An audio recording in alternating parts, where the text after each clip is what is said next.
fila aquí, ¿no?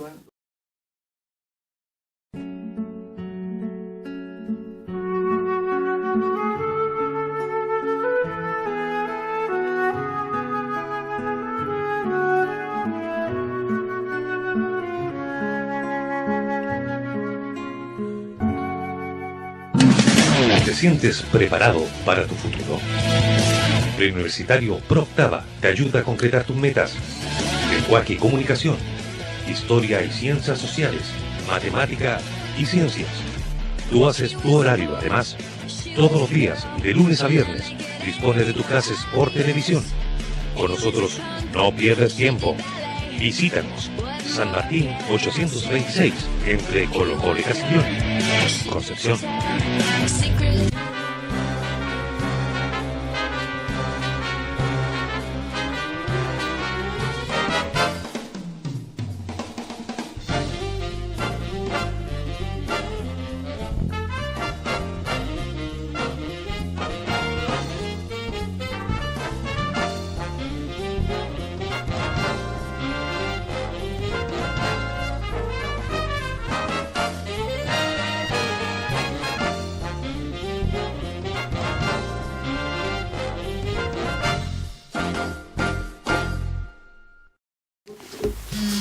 Sí, en eso estoy trabajando. Tengo varios proyectos. Buenos días, señores webvidentes. Nos encontramos acá en Collado TV en nuestro programa Sin Filtro en la Lengua. Hoy día estamos con invitado a don Eduardo Ampuero de la red Construyamos. Un saludo a nuestro distinguido director, el señor Jesús Montanares, en la cámara auxiliar, señor Sergio Fica. Como panelista el señor Antonio Mena y Sergio Lara, su servidor, para empezar este nuevo programa hoy día. Eduardo, un gusto, ¿cómo estamos hoy día? Bien, bien. Okay, un gusto saludarte. Mira, ¿cómo está el movimiento social? ¿Qué se está haciendo por el lado de la red Construyamos o a las organizaciones que tú perteneces respecto a los temas que más están dando vuelta hoy día? ¿Qué se están moviendo?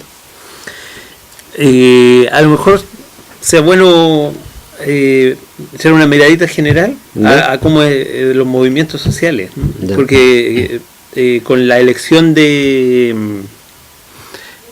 Michelle Bachelet ha cambiado el ritmo social, ¿no? Todo el mundo como que se ha... Como que está stand-by, como claro, que está esperando. Como en una pausa, algunos se mueven, los estudiantes quizás porque han acumulado más claridad en sus demandas, tienen un grado de participación de actividad mayor, pero en general el movimiento social está apuntando a un repliegue que probablemente en algún instante retome fuerza. Y en ese sentido la red Construyamos no pasa algo distinto. Muchos dirigentes están atentos a ver cuál va a ser la oferta final del gobierno, que todavía no se hace. O sea, estamos viendo una situación en que la gente que se vio afectada, que está afectada por problemas habitacionales, que está afectada por problemas de reconstrucción, está en un proceso de espera, y en esa espera hasta de alguna forma se produce esta sensación de que no pasa nada, pero la gente está ahí, está observando, está esperando.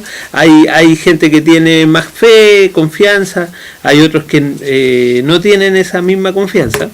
Sin embargo, hay como un concierto común de ponerse en estado de espera. Eso no quiere decir que nosotros no lo hayamos detenido, sino que estamos repasando cosas, estamos revisando, hemos estado planteándole al gobierno nuestras observaciones respecto de la reconstrucción, porque además hay que indicar qué está haciendo el gobierno. El gobierno puso un periodo de 100 días para revisar la reconstrucción de Piñera. Entonces hizo todo un diagnóstico y ahora lo está sacando, lo está publicitando, y este creo que es 1 de agosto, tiene un acto público, un acto con invitados en realidad en la intendencia, en que va a entregar el diagnóstico final de la reconstrucción. Pero nosotros ya lo vimos, Antonio estuvo presente ahí, y el diagnóstico nosotros tenemos ya más o menos visto cómo se viene el panorama. Ya. Sin embargo, la gente, la sociedad y los dirigentes sociales en su gran mayoría están a la espera de ver cuál va a ser la oferta después del diagnóstico. Ya. Mira, yo por cosas que he visto en Twitter, por ejemplo, hay harto como descontento, hay harto como incluso desde la gente hoy día como un cierto, ¿cómo decir yo? Desilusión, por ejemplo, respecto de lo que ha sido hasta el momento el gobierno de Michelle Bachelet, que ve como que se está yendo por las ramas, respecto a la misma reforma tributaria, por ejemplo. Después de que empezó como un auto muy bullado, que iba a ser una cosa pero muy buena para el país, que se iba a recaudar no sé cuántos millones, 8.200 millones de dólares, y resulta de que en un arreglín, cierto, que hacen donde sale el senador Saldívar diciendo de que hicieron un arreglín, cierto, entre unos poquitos y que dando una receta tipo chef diciendo que no todos pueden estar en la cocina, hicieron un arreglín, cierto, y se lo presentaron a los demás. Y la gente como que en Twitter se decía, por ejemplo, de que si los empresarios, cierto, y la clase política estaban contentos, es porque la cosa estaba bueno para ellos, pero nunca bueno para nosotros, los ciudadanos. Entonces, como que está eso. ¿Qué opinión te merece a ti respecto de esos comentarios? Yo estoy de acuerdo con lo que opina la gente que pudiste leer. En realidad, claro, la figura de que ellos, de los cocineros, está muy buena. Aquí no, la cocina esta es para algunos nomás, pero además se sirve, también deciden para quién se sirve. Y también hay que acordarse de lo que dijo el representante de los banqueros de Chile, ¿sí? Que dijo que la guagua era suya, o sea, la reforma tributaria, dijo, ahora que ya está lista, nació, todos se la quieren atribuir, pero quien el papá de la guagua soy yo. Sí, con un descaro así, que es como... el máximo vivo de Chile vendría siendo el presidente de los banqueros. Aguad, ¿cómo se llama? Aguad, sí. ¿Jorge Aguad? Jorge Aguad parece sí. Que sí.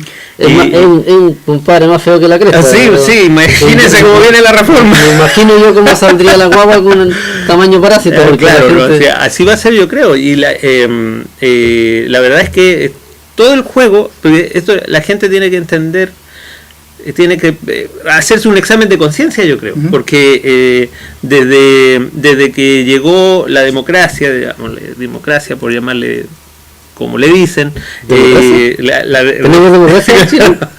la democracia entre comillas, ha venido un periodo muy largo de esto mismo que estamos viviendo.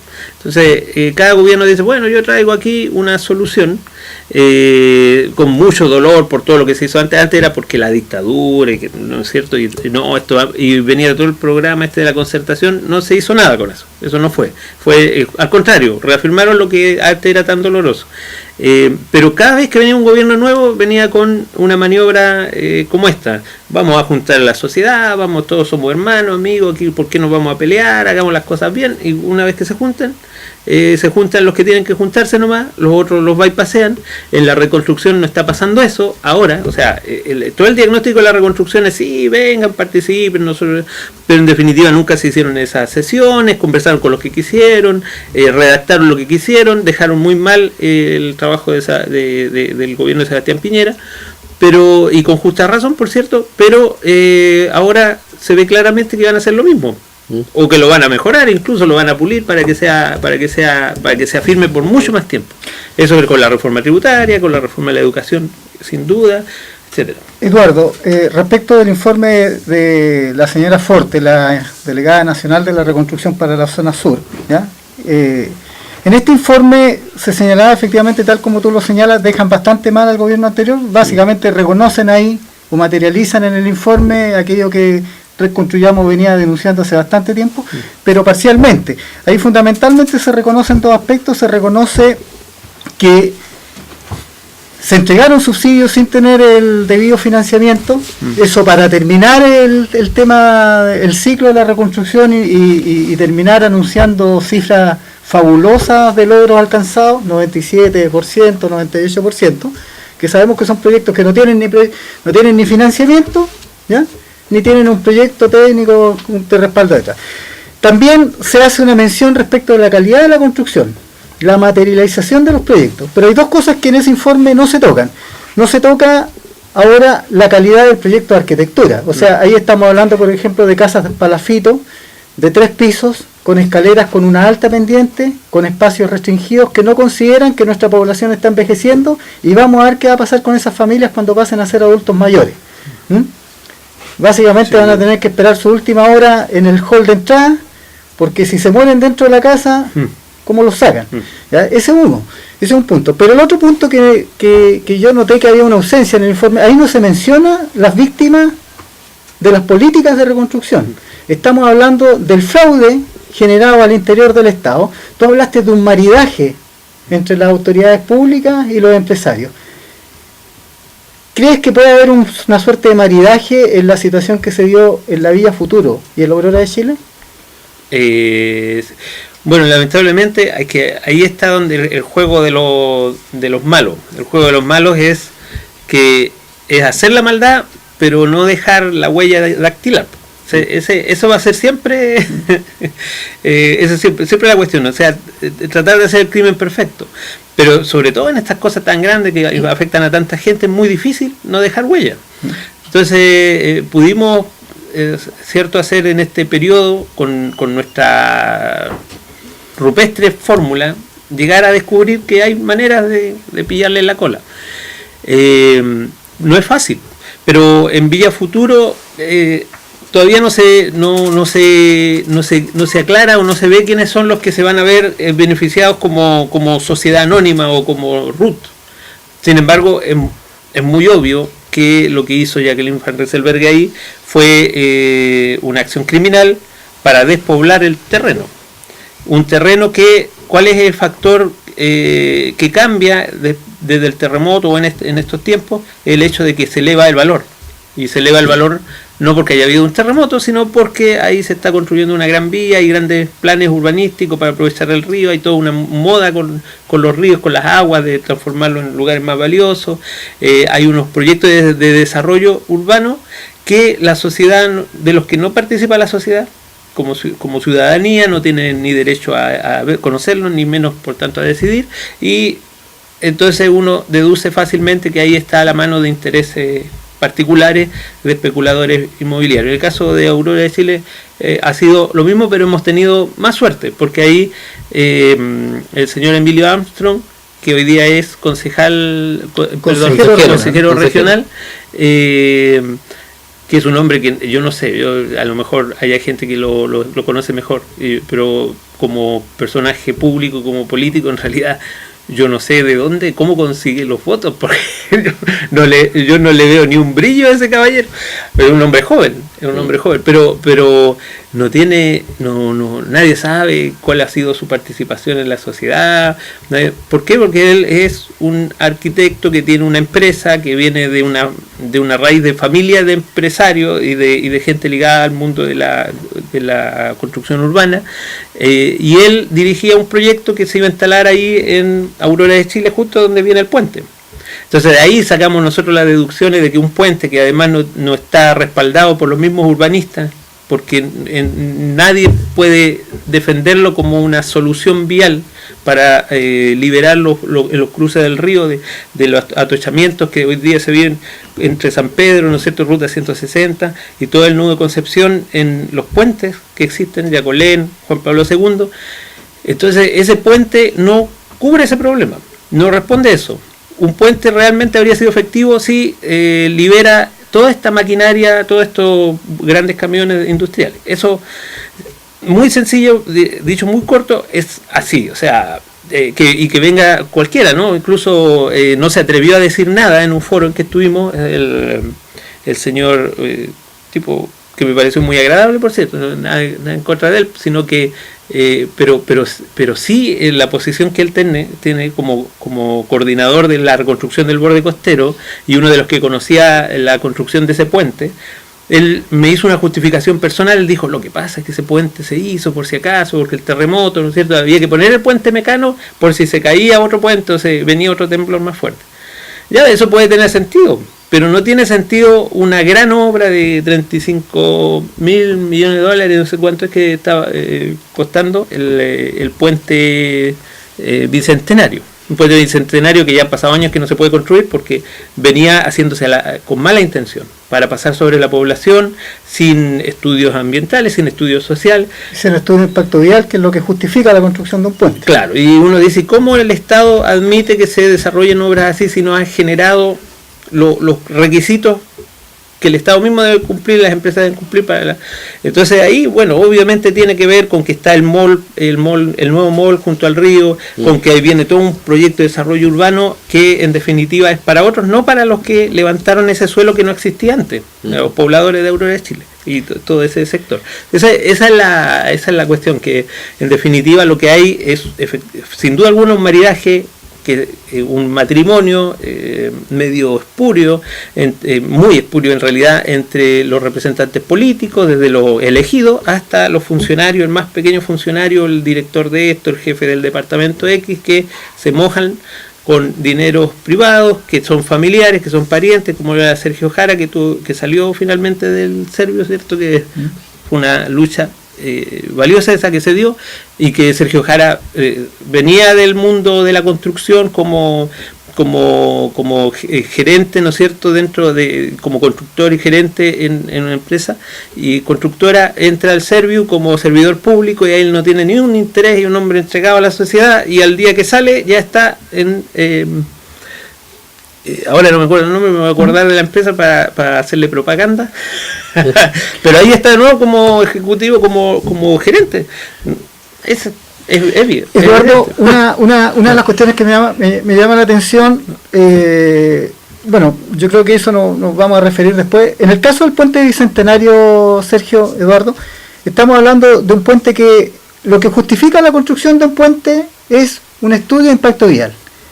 En algún momento, en una mesa de trabajo gestionada por el actual alcalde de la Municipalidad de Concepción, te recuerdo, se conversó mucho de la... ¿Por Ortiz? Sí, por Ortiz. ¿Ya? Se trató de abuenar el conflicto que había ahí, y se llamó una mesa de trabajo donde participaban los pobladores, asesores en la figura de Reconstruyamos, asesores de los pobladores, y por supuesto representantes del Ministerio de Obras Públicas. Y una de las cosas que se pidió en primera instancia para avanzar en esta mesa de trabajo fue el estudio de impacto vial que justificaba la construcción del puente bicentenario en ese lugar. Ya. El tema es interesante porque consta en acta, el representante del Ministerio de Obras Públicas, ¿te acuerdas?, señaló de que él se comprometía a entregar el estudio de impacto vial que justificaba la construcción del puente bicentenario ahí en ese lugar. ¿Verdad? Esto constó en acta, y de hecho sucesivamente el secretario de esta mesa de trabajo, que era el señor Utz, un arquitecto que trabaja en la Municipalidad de Concepción, cuando hacía los recuentos de los acuerdos alcanzados, en alguna oportunidad, en la primera reunión posterior, se acordó de que estaba pendiente la entrega del estudio de impacto vial. Pero en la última mesa de trabajo, antes de que esta mesa quedara sin resolución, me recuerdo que el señor Woods, haciendo un recuento de los acuerdos pendientes, no mencionó el estudio de impacto vial. Y esto me hace sospechar de que aquí trataron de lavar la imagen un poco del procedimiento por los cuales se había llegado a determinar la construcción de este puente. Porque posteriormente, en un trabajo que hicimos con Ley de Transparencia, descubrimos que no había estudio de impacto vial. O sea, el puente lo construyeron ahí porque a alguien se le ocurrió construirlo ahí nomás, violando todos los estatutos legales. Dijeron, hagámoslo aquí. ¿Para beneficiar a qué?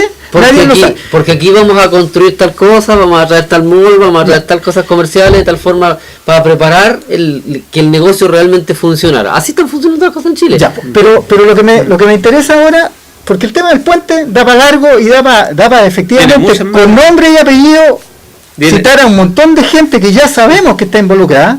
Desde el puente Callao. Porque efectivamente. Claro. Pero hay un caso aquí que ahí yo lo encuentro patético, y quiero, Eduardo, volver a pedirte tu opinión, que es de la Vía Futuro. La Vía Futuro, lo que me preocupa es que la Vía Futuro constituye un fraude al pueblo de Chile, pero también al Estado de Chile, o al fisco, como se quiere, porque ahí estamos hablando de que lo que está ocurriendo en la Vía Futuro va a obligar al Estado de Chile, al fisco, a movilizar ingentes recursos, ¿ya? Pero, ¿qué pasa en la Vía Futuro? La Vía Futuro es un verdadero fraude, es una población, un conjunto de varias decenas de bloques, que no están terremoteados. El Estado ha tenido que reconocer, esto ocurrió en la mesa... ¿Ahí no hay gente en este momento? Sí. Hay gente viviendo. No, y eso es lo trágico, porque el mismo Servio ha promocionado en algún momento que los edificios se volvieron a ocupar con allegados, ¿ya está? Y el mismo Servio ahora persigue a esos allegados. Bueno, pero lo cierto está en que en la vía futuro estamos hablando de 50 y tantos bloques pareados, o sea, 100 y tantos en total, que no estaban terremoteados. De ellos, un medio bloque tuvo daño estructural reparable y determinan la demolición total del... Les recuerdo que Jacqueline Van Rieselberghe llamó a la gente a jibarizar, a destruir sus propios departamentos para justificar la demolición.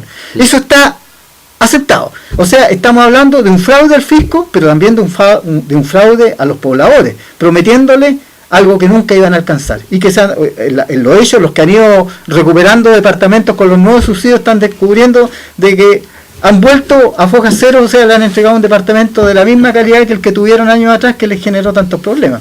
Pero lo cierto está en que en el informe de la señora Fortes nada se menciona de que este proyecto en particular es un fraude al Estado de Chile, y yo supongo que en definitiva el fraude continúa con el nuevo gobierno de Chile. Ese punto me interesa. ¿Qué opinión te merece específicamente de eso? Sí, bueno, lo que has dicho todo es cierto, porque a la Jacqueline, a la gente del Servio, digamos, si alguien quiere decir, bueno, que se compruebe una irregularidad, están las fotos, están las grabaciones de audio, ¿no es cierto? Hay testigos, pero curiosamente pasa como con Martín Larraín. Martincito va, atropella a un ciudadano cualquiera por ahí, conduce seguramente ebrio porque desaparece y aparece mucho tiempo después, no asiste al herido, por tanto la persona se muere. ¿Y qué pasa con Martincito? Bueno, le hacen un juicio ahí como con pena y finalmente le dicen, no, usted no va a poder usar más el auto. Esa fue la condena, no va a poder usar más el auto por 2 años. Que creo que eso fue. Le dijeron, este auto. Le sacaron la foto andando por ahí, bueno. Pero ese es el grado de injusticia que se produce en la administración, no solo con las leyes en general, sino que con los administradores públicos que se supone que están para el servicio de la sociedad en general. Entonces, toda esta gente que son delincuentes han hecho y deshecho a su gusto. Entre esas cosas, hace obligar a la gente que destruya sus propios edificios, metiéndole miedo. Primero le dijeron, no, es que los edificios se van a caer. Entonces, en cualquier momento usted muere aplastado. Y le decían por el lado, le decían, pero nosotros le tenemos la solución, le vamos a construir después unos edificios más bonitos todavía, lo vamos a dejar, pero qué bueno que tuvieron un terremoto porque le vamos a reconstruir, pero ustedes tienen que venir, firmar, entregar el departamento para que podamos hacerlo. Entonces la gente, claro, la gente se confía de eso, después dice, la señora buena me va a dar un departamento mejor y todos corren para allá, que es el problema de nuestra sociedad, de su desconocimiento, de su fuerza, de sus derechos. Y después esta misma gente viene y le dice, bueno, ustedes ya se fueron, así que ahora echemos abajo los edificios, y además le dicen, ¿sabe qué más?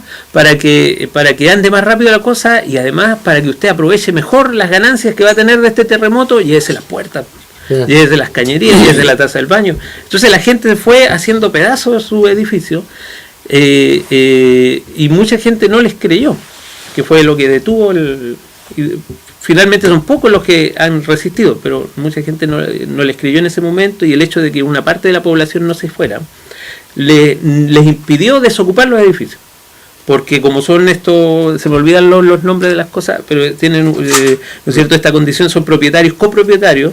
Entonces el terreno de un edificio, si hay una familia de 40, no pueden, porque se fueron 39, echarlo abajo. Mientras no tengan la posesión total, no pueden echar una parte abajo del edificio.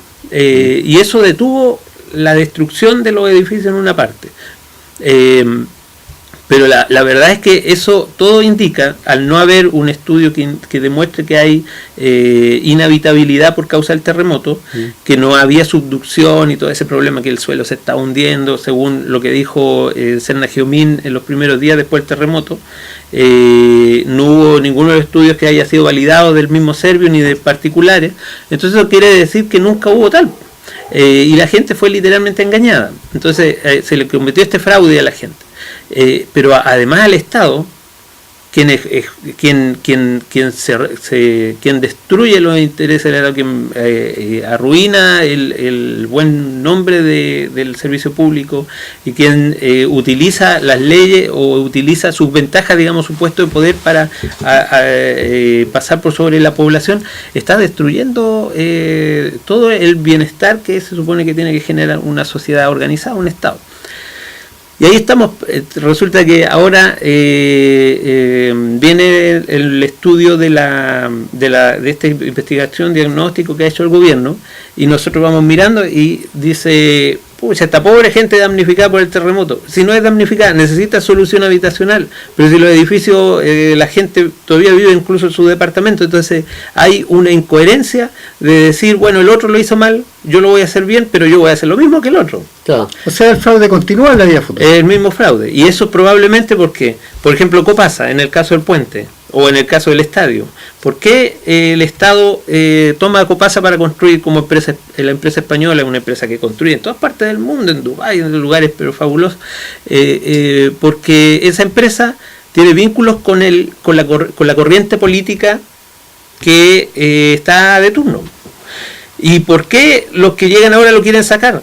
Que la demora y todo eso, sí, hay un montón de razones, pero resulta que van a hacer lo mismo, van a preocuparse de hacer el mismo puente, sacar a la misma población aurora de Chile, porque en realidad van al mismo objetivo, digamos, la ollita de oro es la misma, pero la mano que la quiere tomar es una distinta, y en este caso lo más probable, y habría que hacer la apuesta y preguntarle a ver al gobierno, hacerle la apuesta al gobierno, ¿quién va a y cómo va a desarrollar esa solución que viene con el nuevo gobierno? Si se siguen poniendo a la población Villa Futuro en condición de damnificar el terremoto cuando son damnificados por el Estado, ahí debiera haber una reparación general para todos los pobladores y debiera haber sanciones e incluso investigaciones legales, judiciales contra quienes lo ejecutaron. En el caso del puente Chacabuco Bicentenario, tremendo nombre, puente Bicentenario, y lo tenía que hacer el 2012 y hoy día todavía está ahí esperando y ya se le pasó el Bicentenario.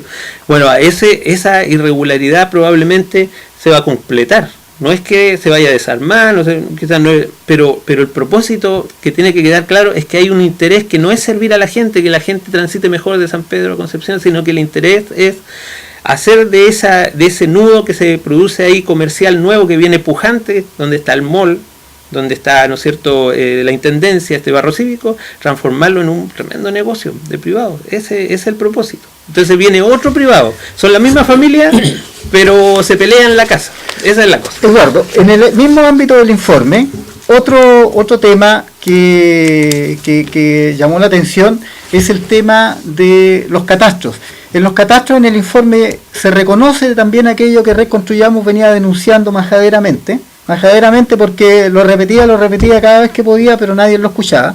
Pero pareciera ser que en este informe sí son escuchados, de que en definitiva los catastros fueron manipulados, en el sentido de que se inflaron cifras de beneficiados, pero por otro lado hubo gente que manifiestamente fue damnificada por el terremoto que no aparece en ningún catastro. Eso quiere decir que las cifras reales de damnificados nadie las tiene claras hasta el día de hoy. ¿Ya está? Pero me quiero referir entonces ahora a aquellos que sí fueron beneficiados, ¿ya está?, pero sin ser damnificados.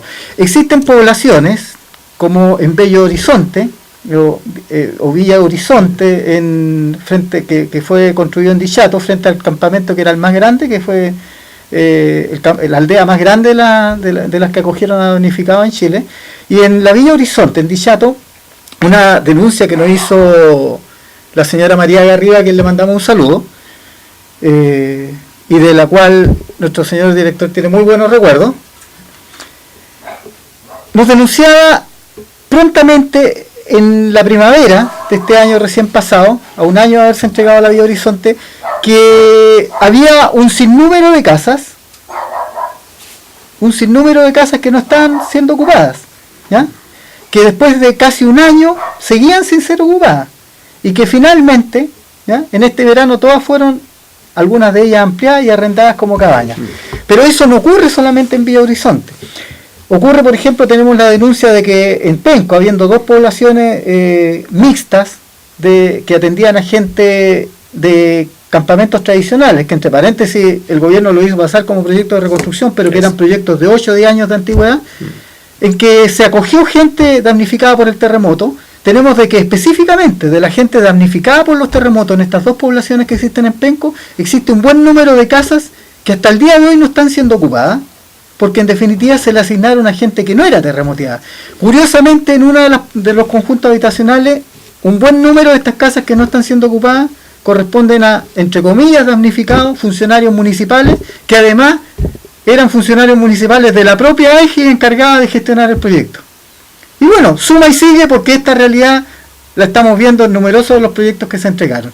O sea, los regalones del gobierno de turno que quizás recibieron en parte de pago por quién sabe qué servicio, este beneficio, o mejor dicho, en realidad esto no opera como un beneficio, la vivienda social es un derecho. Está así por lo menos señalado en los fundamentos legales de los cuales se ejecutan. ¿Qué te parece este tema, este fraude que tampoco aparece en el informe? Claro. ¿Hay ahí quizá una intencionalidad de echarle tierrita encima? Sí, porque yo creo que eso se practica regularmente con los distintos gobiernos. Eso sí, a lo mejor a la alianza se le nota más la hilacha porque tiene menos práctica de esta cosa de lo público, digámoslo. O sea, ¿tú estás de acuerdo, ¿tú estás de acuerdo con ese meme en que Piñera aparecía así? No, ¿cuál era el candidato en esta última elección? Ya se me olvidó, el candidato de la derecha fue sepultado. Fue la Matei. Sí. La Matei aparecía así, la Bachelet, no, la Matei aparecía así, la Bachelet aparecía así. La Matei decía hay que meterse lo grande, la Bachelet no es chiquitito para que no se note. Eso es lo que estás planteando. Claro, digamos, es una figura posible. pero o sea, es el mismo. Es lo mismo, porque, o sea, si por algún motivo se mantiene esto, es porque a los que tienen poder les sirve. Ahora, mira, respecto a todos los alcances que tú has hecho, de la forma que se lleva la política, la forma que se hacen estos chanchullos, estos acuerdos raros, ¿cierto? Y que siempre hasta el momento, desde 200 años que tenemos en Chile, han dominado los mismos, han llegado al gobierno los mismos, se trasladan para allá y para acá como si fuese una sillita musical. ¿No habla mal eso de nosotros los ciudadanos? ¿No habla mal de que en realidad somos hasta el momento, estos caballeros nos toman como lo que estamos ignorantes a la pala? ¿No habla mal de eso? Sí, o sea, sin duda.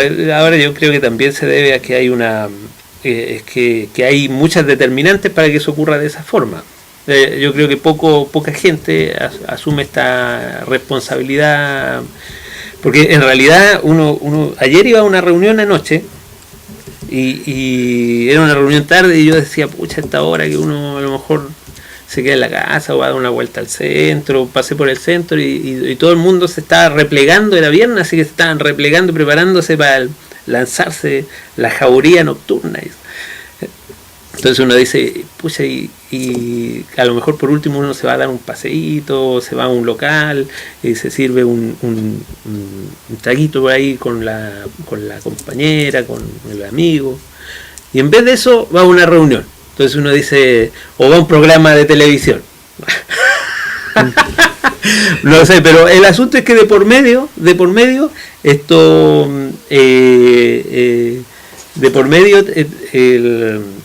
está esto de tener la tentación de que, pucha, uno tan pocos tiempos le queda a la mayoría de gente, el trabajador que se saca la cresta, digamos, de lunes a sábado probablemente, o que trabaja que tiene jornadas tales que tiene X días que de la semana que se van moviendo y no tiene ni siquiera un día seguro para juntar a la familia. Gente que trabaja de faeneros que se van lejos y no ven a la familia, después entre ellos mismos se echan la talla, que el cornudo y la cosa, porque en realidad es terrible, horrible vivir así. Y entonces que la gente tenga un poquito de tiempo y lo va a dedicar a estar organizándose con los vecinos, a la junta de vecinos, a formar sindicatos, que me decían no puede perder la pega y todo. Es un gran sacrificio. Entonces yo creo que esos son factores que imponen, por eso es que se han mantenido las leyes de la dictadura, porque son más eficientes, son más crudas en ese sentido.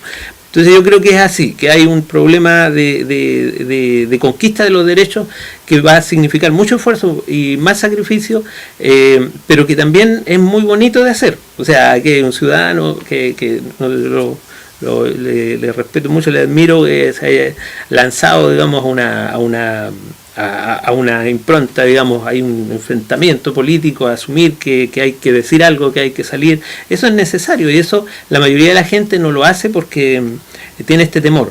Pero la responsabilidad, creo, justamente de ir produciendo esa conciencia, porque esta rueda va a ser cada vez más trituradora. Entonces, y si la gente ve que la piedra se le va encima, tiene que, por algún lado, dar el salto en algún momento. Yo creo que eso está a punto de ser.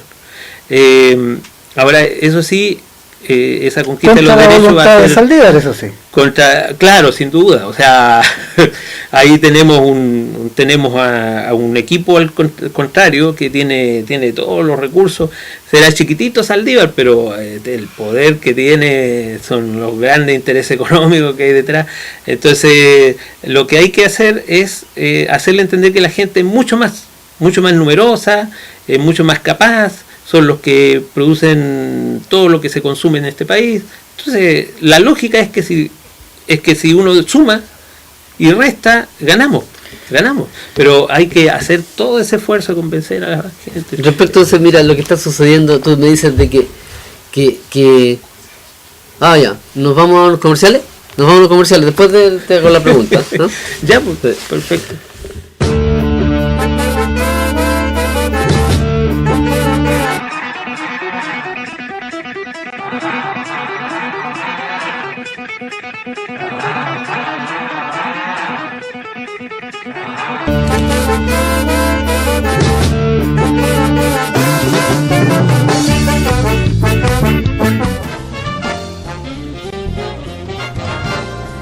Estamos dando curso a lo que viene siendo el 24º programa de la temporada, y hoy día nos encontramos con los dirigentes de la población Aurora de Chile, que está en el ojo del huracán.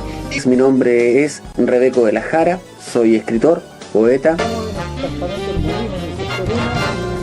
Estamos dando curso a lo que viene siendo el 24º programa de la temporada, y hoy día nos encontramos con los dirigentes de la población Aurora de Chile, que está en el ojo del huracán. No sé si me están escuchando, yo no escucho nada. Suenan los caluros en el escenario. Y les mandamos un terrible saludo a toda la gente que ve Collado TV.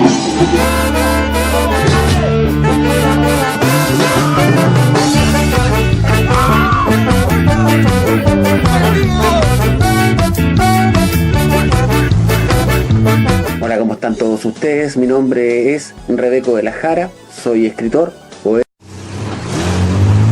No sé si me están escuchando, yo no escucho nada. Suenan los caluros en el escenario. Y les mandamos un terrible saludo a toda la gente que ve Collado TV.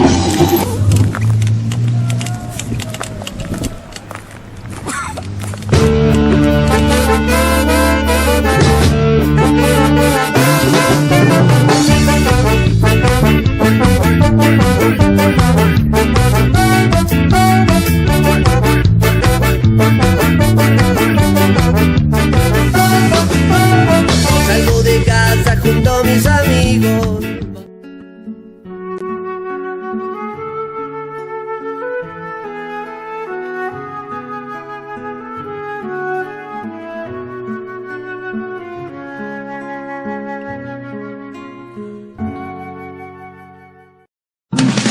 ¿Te sientes preparado para tu futuro? Preuniversitario ProOctava te ayuda a concretar tus metas. Lenguaje y comunicación, historia y ciencias sociales, matemática y ciencias. Tú haces tu horario, además, todos los días, de lunes a viernes, dispones de tus clases por televisión. Con nosotros no pierdes tiempo. Visítanos. Lo que hacemos nosotros afuera, pero aquí vinculado entre los puros independientes. ¿Ya? ¿Estamos? Eduardo, mira, lo que te decía era que tú acabas de decir, ¿cierto?, de que llegamos, la gente trabaja, está todo el día trabajando, le queda muy poco tiempo para muchas cosas. ¿Tú crees que eso es casualidad? o es que en realidad está dentro de la forma de administrar a estos caballeros, que en realidad nosotros trabajemos tantas horas, ganemos tan poca plata, ¿cierto? Que la única forma de que ganemos algo más de dinero es que trabajemos horas extra o hagamos turnos extra, cosas así, de tal forma de que podamos llevar mejor la familia. Pero eso, según mi punto de vista, no es casualidad. ¿Ah? Porque la idea es que nosotros... No es la naturaleza, sí. La idea es que nosotros estemos tan ocupados que en realidad no tengamos ni tiempo ni para decirle ¿qué voy a querer junta de vecinos? ¿Qué voy a querer club deportivo? No, lo único que yo quiero es descansar. ¿Tú crees que es así? Sí, o sea, es así porque coincide bien para el juego, porque hay que reconocer que por una parte está la extrema explotación, que la gente trabaja más porque le alcanza menos. Entonces le obligan a hacer sacrificios extraordinarios. Las 8 horas ya hace más de 100 años que se conquistaron como un derecho, y sin embargo esas 8 horas siguen existiendo, debiéramos progresar, pero además empeoran, en muchos casos aumentan las horas laborales y la precariedad laboral es todavía más. Entonces toda esa situación, la incertidumbre, la inseguridad, que no hay contratos estables indefinidos, todo eso tiene que ver con la necesidad, diríamos que así es una necesidad del capital, pero no es una necesidad humana real, de generar más acumulación. Y eso va de la mano muy bien con la dominación, porque mientras menos tiempo le queda a la gente, mejor. Y por eso también le ponen la caja idiota, que no pasan programas como Sin Filtro en la Lengua, ¿no? sino que le ponen programas de vacío, que la gente ve que pasan cosas, y ahí se durmió, y eso fue su descanso, fue enajenarse. Está todo muy bien armado porque está hecho intencionalmente así.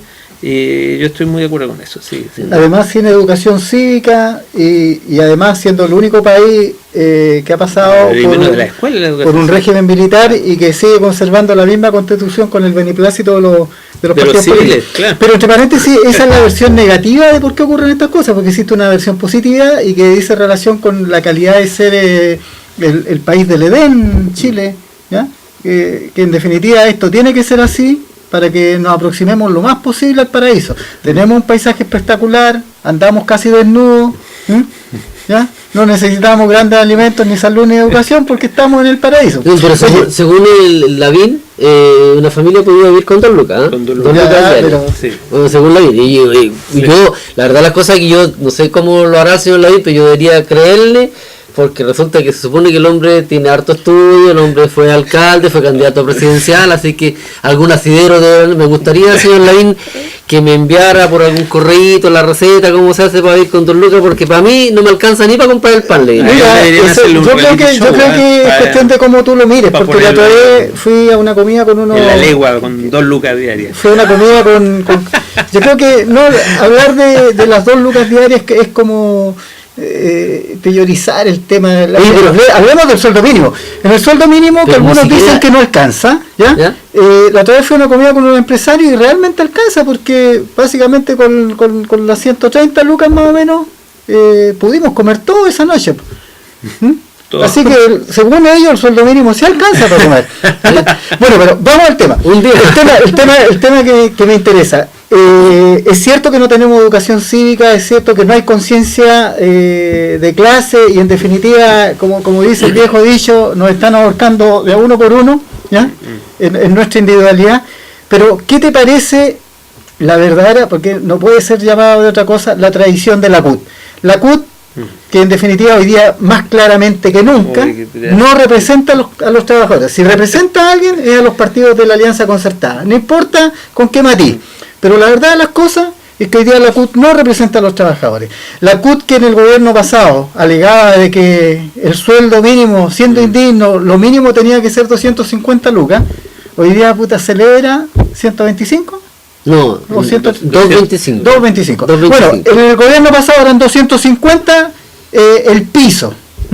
Y según la candidata Matei, que se pegó ahí no sé, con un golpe en la cabeza, que de primera dijo, oiga, 250, ¿cómo? ¿De dónde? Nunca. Y después cuando quiso ser presidenta ofreció 300. Ya, bueno, pero el cuento está, hablemos de este tema de la CUT. ¿Qué te parece este tema de estos comunistas perversos, weón, que están en la CUT? Canalla. Por ahí un autor dijo, por ahí el historiador tú me recordarás, este historiador bastante polémico que ganó el premio nacional de Gabriel Salazar, señaló que el oportunismo del Partido Comunista, ¿ya?, hoy día ya no había podido caer más bajo. ¿Qué te parece este tema de la CUT, que entre cuatro paredes celebran las 225 lucas? Bueno, es que claro, uno no puede tampoco, digamos, menospreciar la CUT como una experiencia histórica, ¿no? Claro, la experiencia histórica no, estamos hablando de la CUT ahora. El tema de la experiencia histórica da para todo un programa, porque en definitiva yo creo que como se llegó a constituir la CUT, la antigua CUT, sí, interesante ser invitar a unos dirigentes sindicales. Es un tema que es glorioso. Ahí necesariamente tendríamos que hablar de la matanza de Santa María de Iquique, claro, que yo creo que, fíjate que viendo el día del 1 de mayo, el Día del Trabajador, donde se gestiona, donde se rememora, digamos, como un hecho trascendental la matanza de los sindicalistas en Estados Unidos, yo creo que más glorioso que eso, si gloriosa es la palabra, es la matanza de Santa María de Iquique, donde los antiguos enemigos, argentinos, bolivianos, peruanos, invitados a sustraerse a la masacre, dicen, con los chilenos vinimos y con los chilenos morimos. Yo creo que un ejemplo de unidad sindical más grande que esa no la hay en el mundo. Pero ese es la CUT histórica. Hablemos de la CUT de ahora, claro, de los comunistas perversos y malos. De los cochinos y oportunistas. Lo que pasa es que sí, pues bueno, ahí, claro, como la CUT quedó de alguna forma en manos de dos corrientes políticas, históricamente fue así, estaba controlada básicamente por el Partido Socialista y el Partido Comunista. Y estamos en una época en que la calidad de todas las cosas ha cambiado. La obsolescencia programada le llegó a esos partidos políticos que tenían una raigambre popular, que tenían, ¿no es cierto?, un proyecto, más o menos podríamos discutir si es que sirve o no, pero en definitiva vivían, palpaban la realidad. Eso hoy día no está. Esto hoy día se renunció. Bueno, el Partido Socialista, ¿para qué hablar? Pues tiene un largo cuento para atrás, pero quizás es más corta la historia de los renegados del Partido Comunista, los renegados a los intereses que dicen defender, y se ha venido a terminar de firmar con esta elección de la señora Bachelet, donde por unas cuotas políticas, digamos, unas cuotas institucionales, se entrega todo, o sea, la bajada de pantalones, literalmente. Entonces, ¿qué es lo que lamentablemente pasa? Independiente de que hay muchos comunistas, yo no tengo que decir, pues yo soy comunista, pero no estoy en absoluto de acuerdo, ni soy de aquellos. O sea, yo no me siento responsable ni partícipe de eso. Creo que ahí ya pasó otra cosa, ahí estamos hablando con otra gente. De repente esta gente no es la que supuestamente era o decía ser. Entonces hay mucha gente buena ahí. Como en la CUT hay muchos sindicalistas que se sacrifican y luchan y que están contra la AFP, y etcétera, etcétera, pero ven que sus dirigentes hacen exactamente lo contrario. Y la CUT definitivamente, yo creo que ya llegó un punto en que o esto lo repara de una vez, o le llegó la hora final. Y tendrán que venir entonces otras experiencias, otras formas de organización, otras quizás centrales, quizás una otra CUT, pero esta CUT hoy día está entregada, está en las manos, hasta aquí por lo menos está en las manos del gobierno de Michelle Bachelet, está en las manos de la nueva mayoría y responde estrictamente a los intereses de la nueva mayoría. Y claro, uno podría decir, bueno, entonces, ¿qué es lo que la nueva mayoría a lo mejor quiere algo para los trabajadores? No, la nueva mayoría lo que quiere, lo que estábamos hablando delante, es administrar o poner al servicio de las grandes empresas los bienes de lo público. Eso es indudable, o sea, está demostrado, ya llevan más de 20 años probados. Sergio y Eduardo, a fin de sacarle provecho a esta entrevista, ya que el tiempo nos está pillando, te propongo cambiar total y absolutamente de tema. Por ahí alguien decía, me cargan los racistas y los gitanos.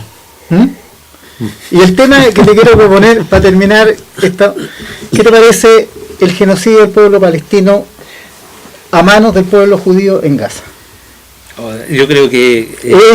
¿estamos hablando ahí de una guerra o de un genocidio? ¿Qué te parece a ti? Sí, ahí una vez me encontré con un gringo, me acordé de esos casos, estaba en una manifestación, en un acto que había nocturno, y aparece un gringo, el gringo me dice, bueno, qué pena lo que les pasó a los chilenos, que el golpe de Estado. Entonces yo le decía, claro, sí, aquí hubo una terrible matanza, digamos, y me dice, sí, pero no está de acuerdo con que le llamar genocidio, dijo. No, genocidio fue lo que pasó en Alemania, etcétera, etcétera, ¿no es cierto?, la Segunda Guerra. Entonces a mí me quedó dando vuelta eso, y entonces, claro, porque el concepto es muy fuerte, ¿no? El genocidio es como un aniquilamiento de una raza, un aniquilamiento de una nacionalidad, de una cultura. Bueno.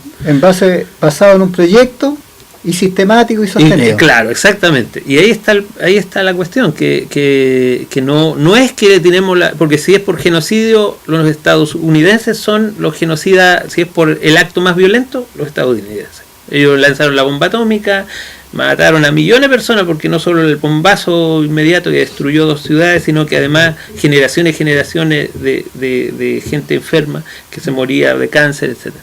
Y bueno, y los estadounidenses perfectamente están en esa categoría de violentos genocidas, brutales. Un imperio que pone la mano encima de un país y lo desmembra, lo destruye. Pero hay genocidios que son sistemáticos, ¿no es cierto?, que son lentos, que son que buscan barrer con un grupo determinado. Y en Palestina eso es lo que está pasando. Hay una cuestión histórica compleja que seguramente muy pocos conocemos, o la mayoría no conoce nada, donde se está desde un pueblo y un territorio que siempre estuvo ahí, se está haciendo una barrida cada vez más extensa, y la cuestión es terminar tomando toda la Franja de Gaza por Israel. Ahora, claro, uno podría decir, pero es que el israelita de sangre es el tipo malo. Entonces ahí yo creo que podemos caer en un error. Ahí hay una mentalidad, hay una concepción político, mística, que está enraizada en el sionismo, y eso está de la mano con la aplicación de ciertas políticas e intereses que son definitivamente económicos. O sea, está todo el tema del petróleo, el dominio del Asia por ahí, se explica por eso. Israel fue puesto como un estado en medio de los estados árabes, y con todas las ventajas que le dieron a Israel, o sea, con todo el apoyo de Estados Unidos, ¿no es cierto?, para que pudiera intervenir la zona para beneficiar el control de los grandes intereses petroleros de empresas privadas. Eso es lo que está detrás, y que utiliza y se aprovecha del fanatismo y del racismo, etcétera, de los mismos israelitas, que lamentablemente ellos se quejan, lamentan mucho. Yo un día, como anécdota, iba a comprar una comidita, hay unas que se venden ahí era una comida china, así que estaba pero con una tarde que íbamos a celebrar, así que no costaba 2 lucas. No costaba 2 lucas, costaba como 9 luquitas los platitos. ¿Y cómo lo hiciste para vivir el resto del... No, después definitivamente... ¿Cuánto estuviste sin comer? Comí perro después por varios días. Pero ahí había un caballero judío que se produjo una conversación, y él decía, no, los nazis eran... Y se refería a estos cabros que rayan de repente por ahí unas vacas. No, eso hay que matarlo, y dio un ejemplo de un día que salieron y le estaban rayando su casa y dejaron hospitalizado, no sé qué. Entonces uno dice, pero esa irracionalidad. Entonces, ellos traen toda una carga con el problema ¿no? Pero es muy curioso que son capaces de aplicar la misma violencia con el mismo carácter, con el mismo sentido hoy día. Entonces yo creo que eso es lo que está pasando en la Franja de Gaza. Debiera llamar, bueno, hay mucha gente que se moviliza, que sale a la calle, la gente participa, está opinando mucho, y eso es muy bueno. Pero a mí me llama la atención que el gobierno no tome medidas. Bueno, no me llama la atención, estoy siendo retórico. Sí. No me llama la atención en realidad, pero sí debiera quedar en evidencia que el gobierno no ha tomado ninguna medida real. O sea, hacer un comentario, hacer una reflexión del tema crítico es bueno, pero de ninguna manera pone una presión concreta, no es un gesto real. Pero el gesto real ¿tú crees que en algún momento el gobierno pudiera tomar una medida de esa naturaleza cuando tenemos israelitas, ¿ya?, en el gobierno? Te recuerdo que, por ejemplo, la educación chilena, la educación pública chilena, que en algún momento fue considerada la mejor de América y una de las mejores del mundo, fue destruida por un israelita. El subsecretario de Educación Melnik fue el que lideró el proyecto que en definitiva destruyó la educación pública en Chile. Pero los israelitas han estado en el gobierno, Hinspeter estuvo en el gobierno, con un rol destacadísimo durante todo el gobierno de Piñera, y hoy día seguimos teniendo israelitas en el gobierno, tenemos israelitas hoy día en el propio Congreso, ¿ya? Y están ¿cómo se llama?, metidos en la sociedad, no solamente que en Chile, en Argentina, en Estados Unidos, en hablar, gobiernan los israelitas. Este premio Oscar, Marlon Brandon alguna vez denunció de que Hollywood está contaminado, usó una palabra más dura, en realidad no fue contaminado, por la conciencia israelita, que en definitiva eran los que dictaban lo que eran las buenas y los buenos y los malos guiones para las películas que ahí se hacían, ¿te fijas? Entonces, ¿será posible que bajo esta realidad, teniendo un Estado dentro del Estado, como la Iglesia Católica quizás, que también es un Estado dentro del Estado, ¿te fijas? Un gobierno como el chileno, un gobierno tan servil, ¿podrá tomar alguna resolución digna respecto a esta situación? Que yo creo que lo que pasa es que hay un trasfondo de dominación que, bueno, es como de mucho darle vuelta, pero estamos hablando a propósito de eso, de cuál es la función de implantar el Estado de Israel en medio de Cisjordania, de tomar control del espacio árabe, no ser una cuestión geopolítica, de un fanatismo de los gobiernos ultraderechistas, ¿no es cierto?, israelíes, pero de la vinculación que tiene con Estados Unidos.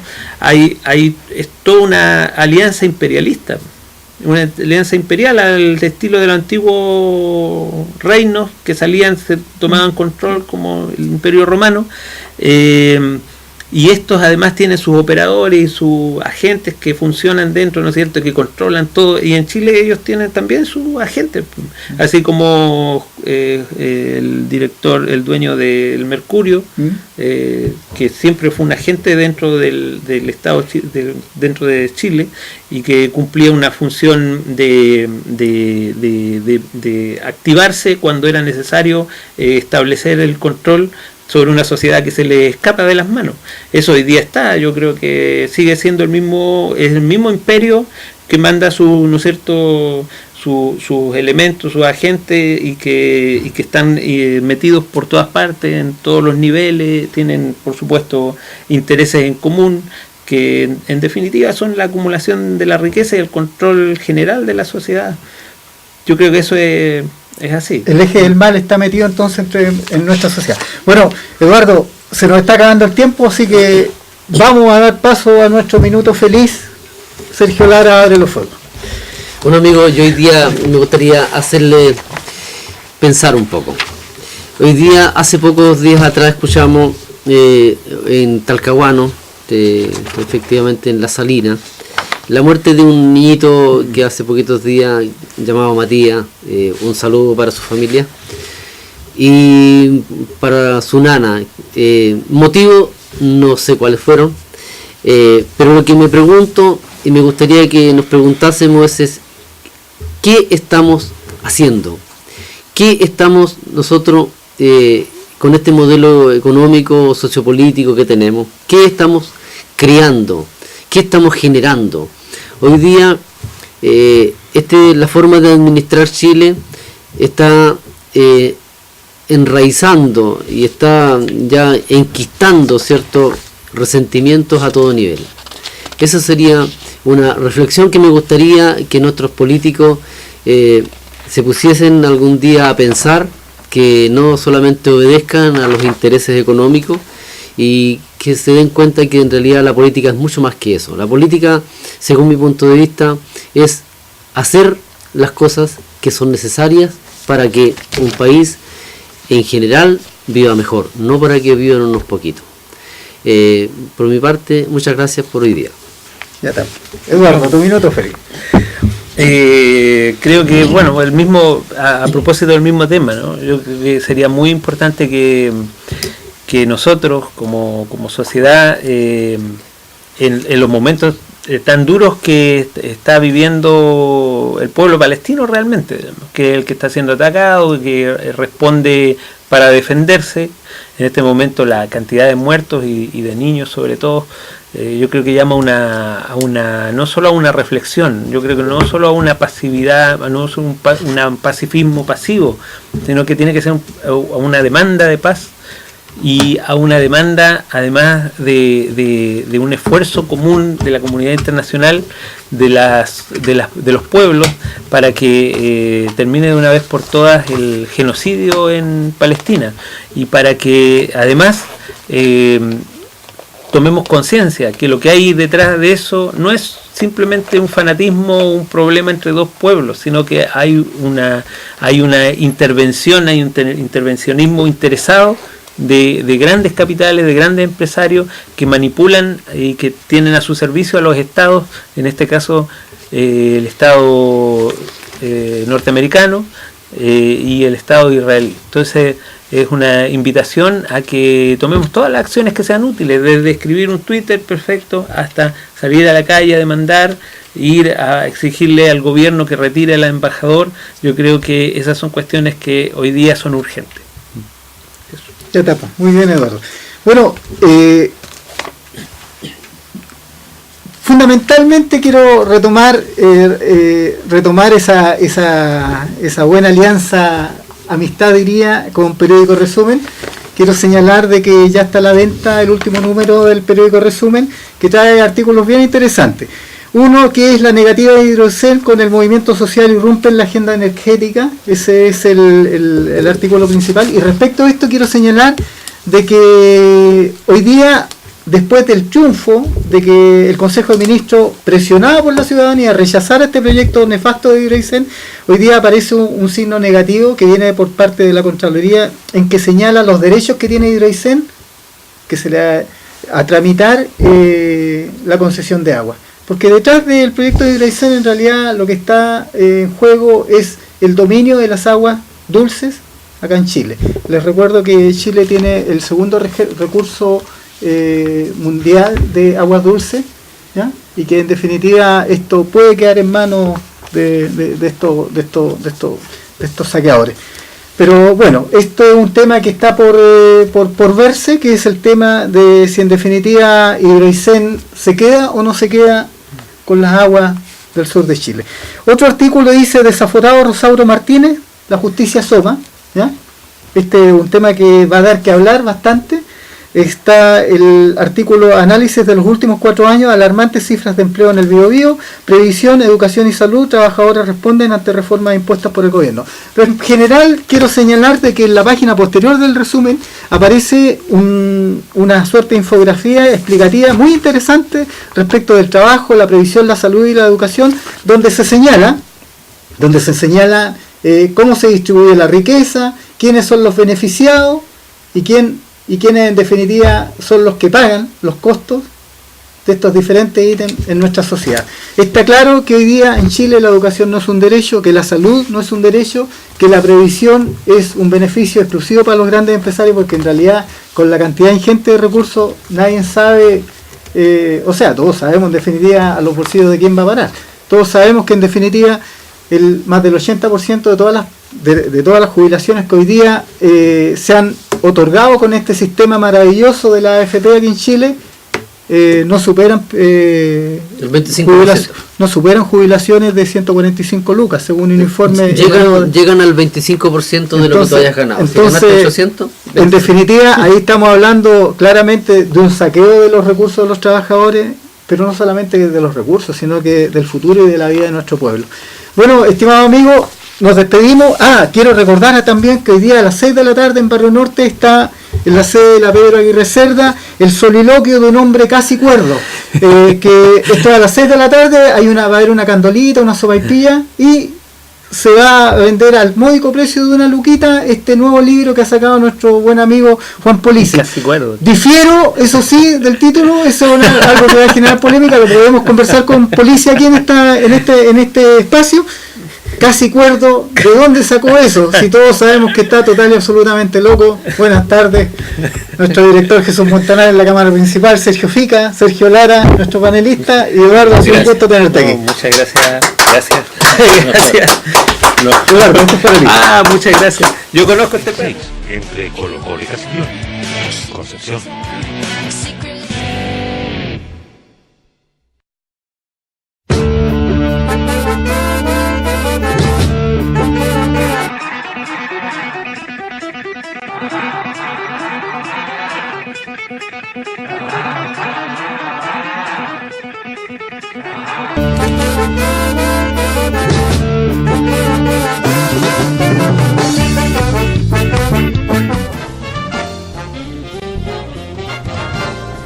Estamos dando curso a lo que viene siendo el 24º programa de la temporada, y hoy día nos encontramos con los dirigentes de la población Aurora de Chile, que está en el ojo del huracán. Mi nombre es Rebeco de la Jara, soy escritor, poeta. Estamos dando curso a lo que viene siendo el 24º programa de la temporada, y hoy día nos encontramos con los dirigentes de la población Aurora de Chile, que está en el ojo del huracán. No sé si me están escuchando, yo no escucho nada. Suenan los calulas en el escenario.